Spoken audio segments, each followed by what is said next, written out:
Hey everybody, tonight's video is called Life in Woe, and tonight we continue our pass-through study here in the book of Habakkuk, where we're going to be looking at God justifying his judgment with promise and life for the faithful. And I know it sounds a little weird saying God justifying judgment. God doesn't need to justify judgment, but he's going to be straightforward and genuine with the people that judgment's coming against.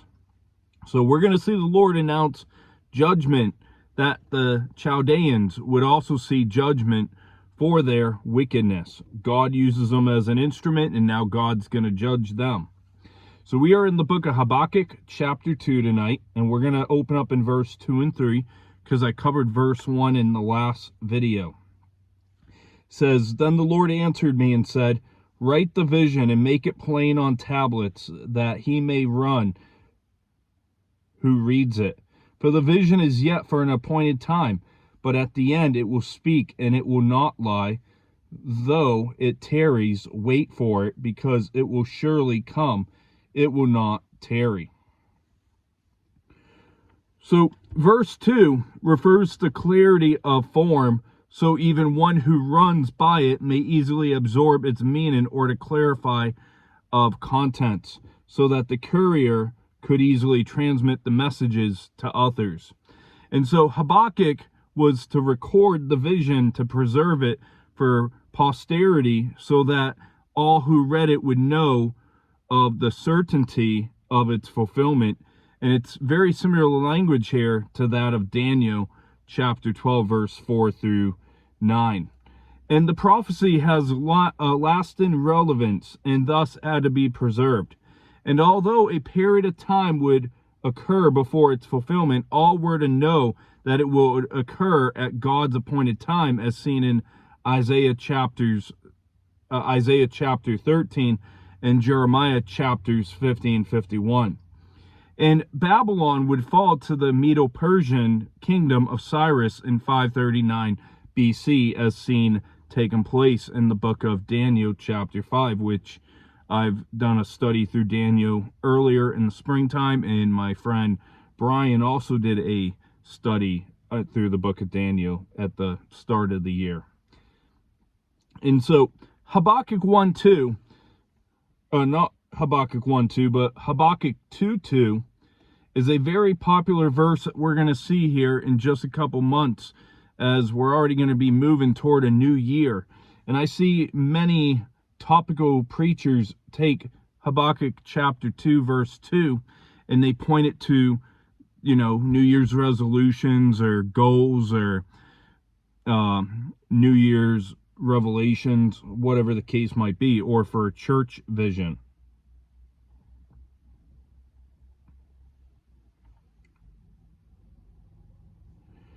And so when a church goal is being presented, this is a very popular passage that we see read. In Habakkuk, he first had to see the vision, make it known, make it plain, make it practical, as he spoke to an age beyond his own. And in verse 4, it says, "Behold the proud, his soul is not upright in him, but the just shall live by his faith." So in context, this verse refers to the Chaldeans, but pictures a distinguishment of all wicked from the righteous, regardless of ethnic heritage. And two opposing characteristics are contrasted here, as the proud trusts in himself, and the just lives by his faith. In contrast to the proud, the just will be preserved through his faithfulness to God. And this is the core of God's message to and through the prophet Habakkuk. And both the aspect of justification by faith is spoken of by the Apostle Paul as well. It is a central point of the gospel that we don't think about, that our justification is by faith. We are declared right by God by faith. And pride is everywhere and takes all manners of shapes. And I just want to say amen, Brian. And pride can be especially dangerous among the people of God. And I personally feel that pride is more dangerous for believers than unbelievers, because we should know better. And this verse had a major impact on Martin Luther as he led the Reformation. And I absolutely love, but outside of summer, I love the fall season. And, October, people think of Halloween, I think of the Reformation. That the truths of the gospel are held to and preached faithfully 500 something years later, 508 years this year.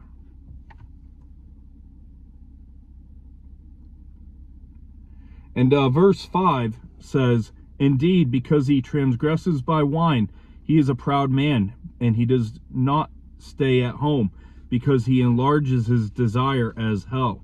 And he is like death and cannot be satisfied. He gathers to himself all nations and heaps up for himself all peoples."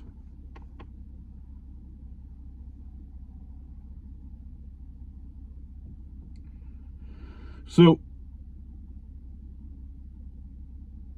verse 5, and I lost my track of thought here.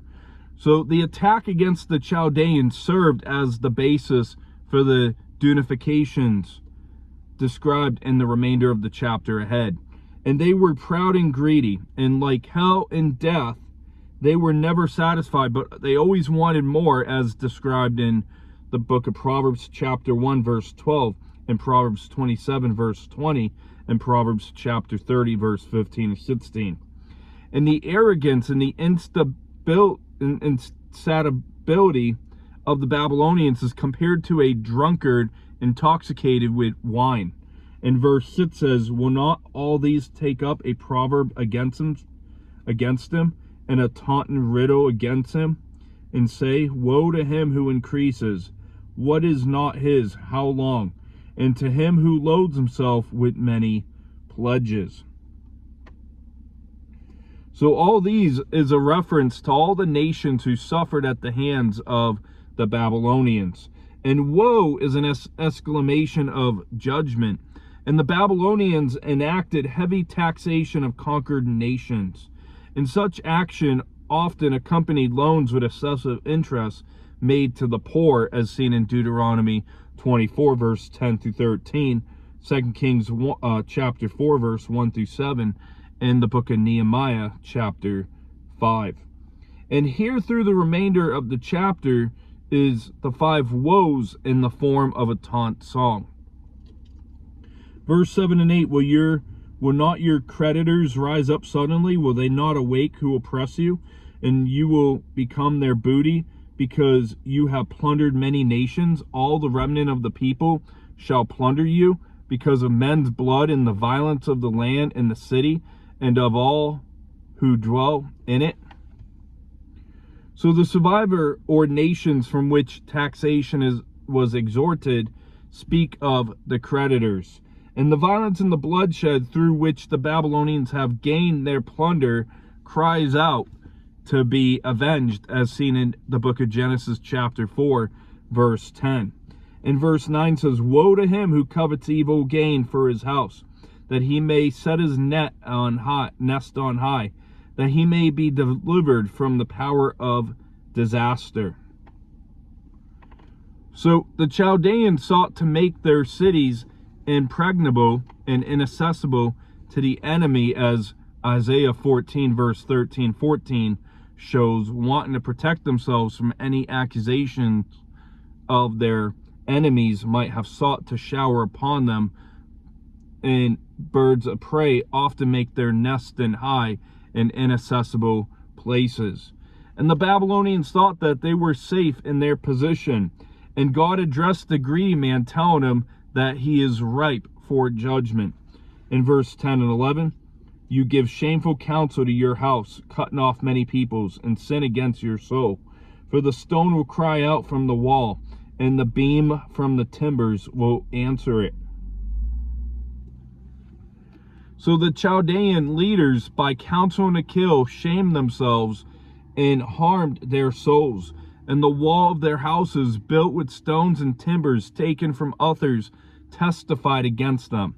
And greedy men think in terms of nothing but gain, but they end up losing their soul.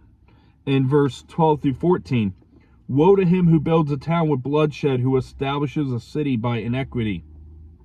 Behold, it is not of the Lord of hosts that the peoples labor to feed the fire, and the nations weary themselves in vain.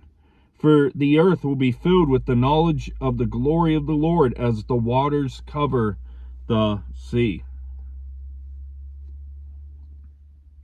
So the third woe accuses them of being ruthless despots, building luxurious palaces by means of bloodshed and forced labor. And like a fire that burns everything given to it, their labors would be all futile, having no lasting value, also seen by the prophet Micah in chapter 3, verse 10.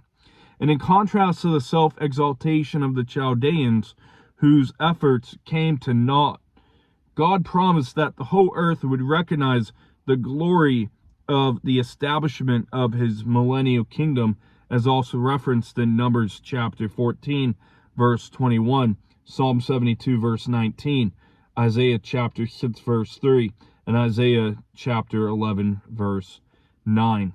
And so the Lord wasn't just displeased with the greedy, he was displeased with the violent as well.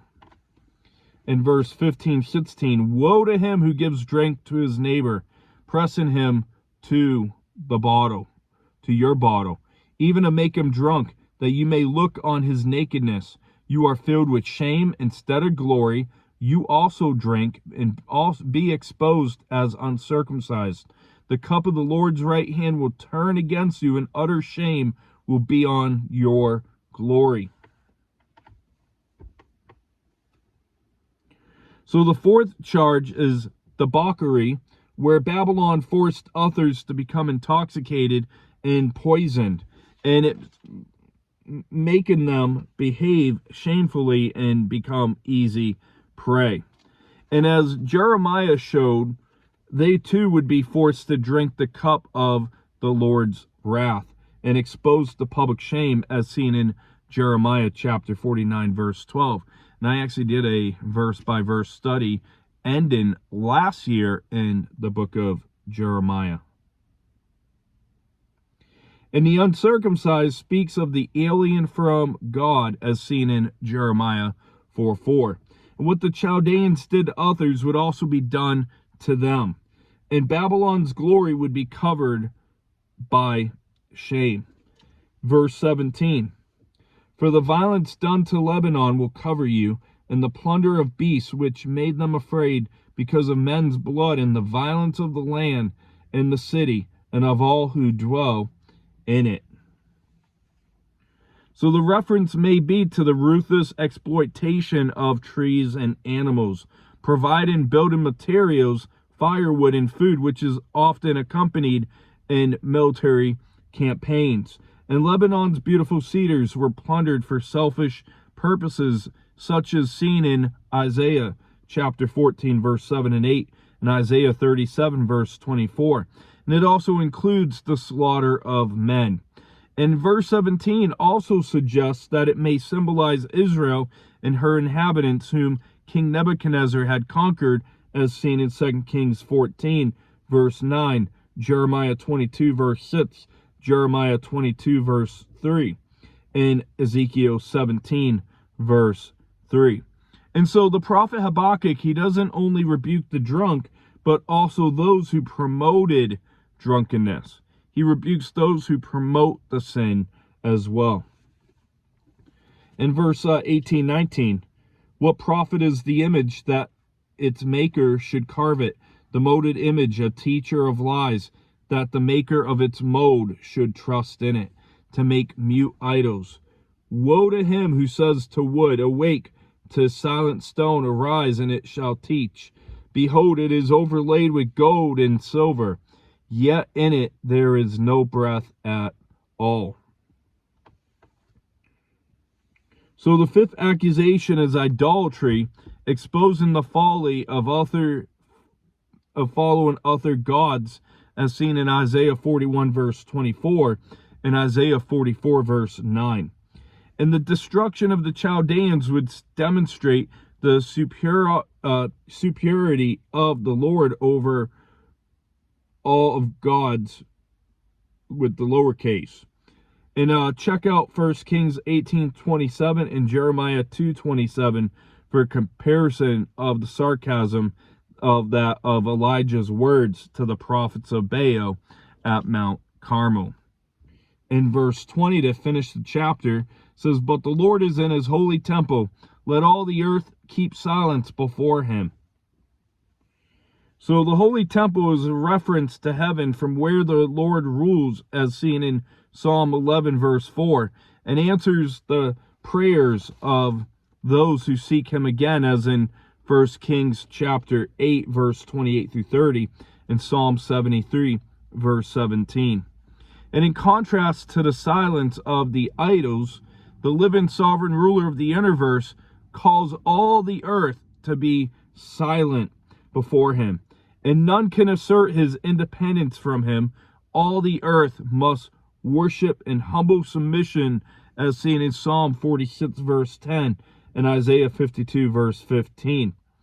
And the prophet Habakkuk could not understand why God would judge a sinful nation by even more of a sinful nation. And now he sees that just because another nation's more sinful and God uses them as his instrument, doesn't mean that they're getting away with anything. And so to wrap up our study for tonight, we looked at the preparation for the answer on how to publish the vision. And verse 4 through 8 showed us that God knows how to deal with the proud. And verse 4 gives us an amazing doctrine that we are going to cherish as we move into Reformation Day coming up here in just a couple months, known as justification by faith. And I want to look at Romans chapter 1 verse 17.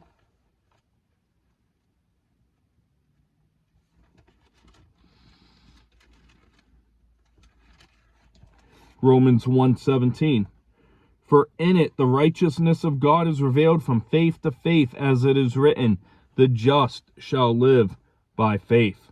And let's go over to the book of Galatians chapter 3 verse 11. It says, "But that no one is justified by the law in the sight of God is evident, for the just shall live by faith." So the Apostle Paul spoke on numerous occasions of justification by faith. And faith, we need to know that faith is not a one-time act, but it's a way of life. Living faith is a way of life. Dead faith is a faith of a one-time act. Colossians is our next passage. Colossians chapter 1.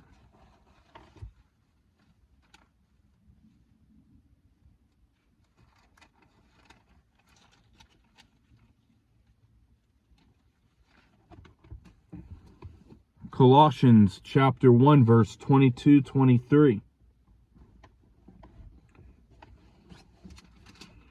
It says here,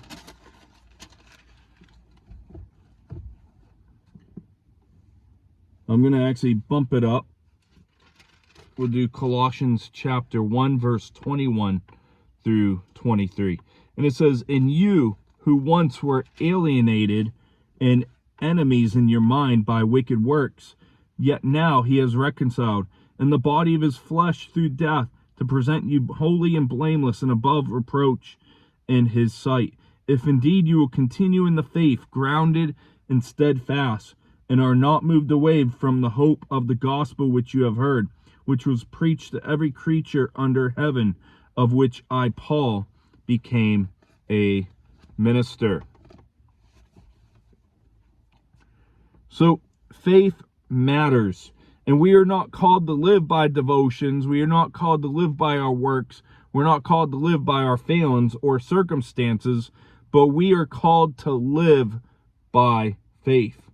In Habakkuk chapter 2 verse 9 through 11 shows the first woe is to the guilty, as Habakkuk speaks the remainder of the chapter on the woes to silence sinful man. And Jesus spoke of a parable that reminds us of how a greedy man losing their soul with nothing eternally gained. Let's go to the gospel according to Luke. Luke chapter 12.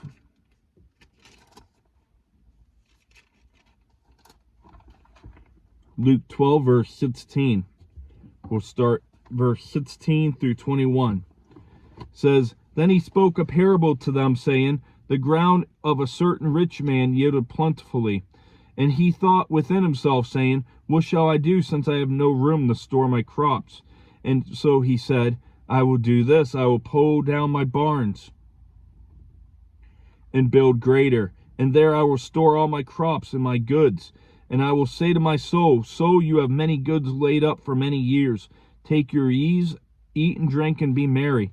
But God said to him, Fool, this night your soul will be required of you. Then whose will those things be which you have provided?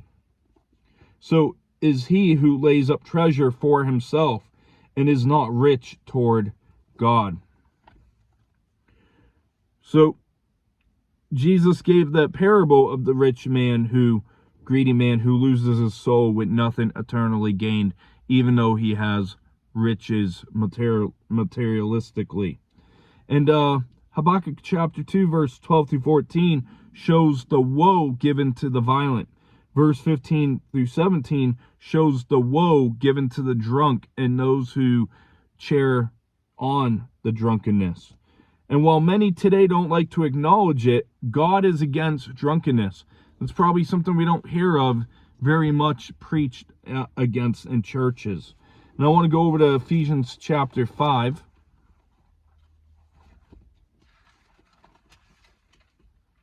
Ephesians chapter 5, verse 18. It says, And do not be drunk with wine, in which is dispensation, but be filled with the Spirit, speaking to one another in psalm and hymns and spiritual songs, singing and making melody in your heart to the Lord, giving thanks always for all things to God the Father in the name of our Lord Jesus Christ, submitting to one another in the fear of God. So I know I continued on there, but we see the Apostle Paul spoke against drunkenness.